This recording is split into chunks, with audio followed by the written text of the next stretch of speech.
We got one state championship to put up on the mantle from Lowcountry football this season. Justin Jarrett has more with an update from LowCo Sports.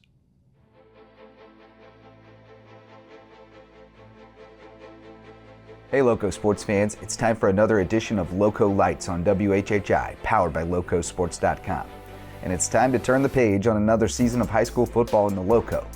It was a devastating Friday night for teams from the area in round 2 of the South Carolina High School League playoffs, but an area SCISA power salvaged the weekend by capturing a state title Saturday afternoon.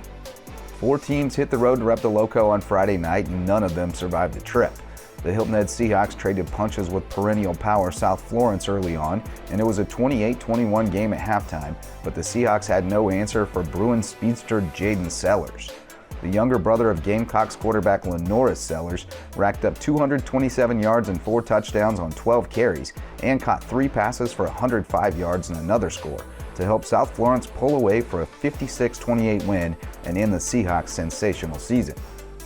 It looked like the Hampton County Hurricanes would carry the LowCo banner into round 3 when Rafe Sullivan's second field goal of the second half put the Canes on top 20-7 at Manning with just 10 minutes left. But the Monarchs rallied to force overtime. Hampton got it first in OT and scored on the first play for a 27-20 lead, but Manning punched it in from the 1 on 4th down, then rolled the dice and went for 2, pushing into the end zone to eliminate the Canes with a 28-27 heartbreaker.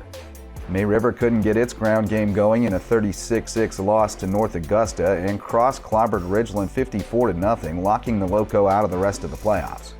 So that made the SCISA 1A championship game at Charleston Southern our football finale for the 2024 season, and the Thomas Hayward Rebels sent us off in style.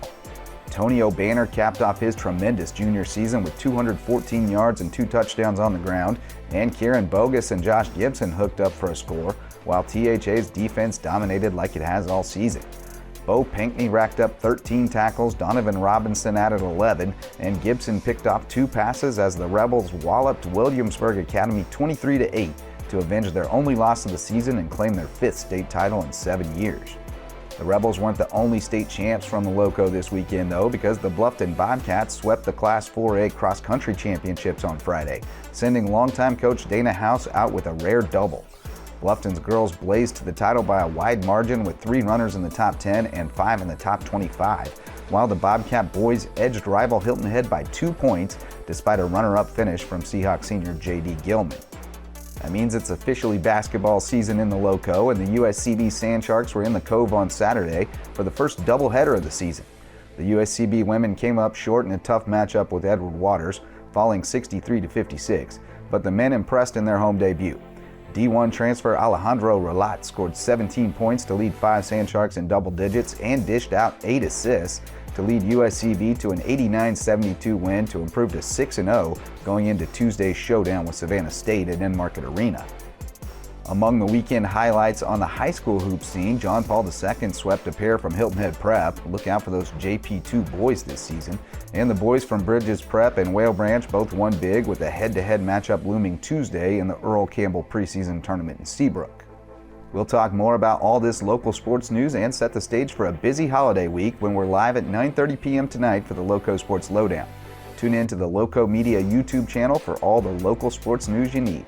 For LowCo Sports and WHHI, I'm Justin Jarrett. Until next time, go LowCo.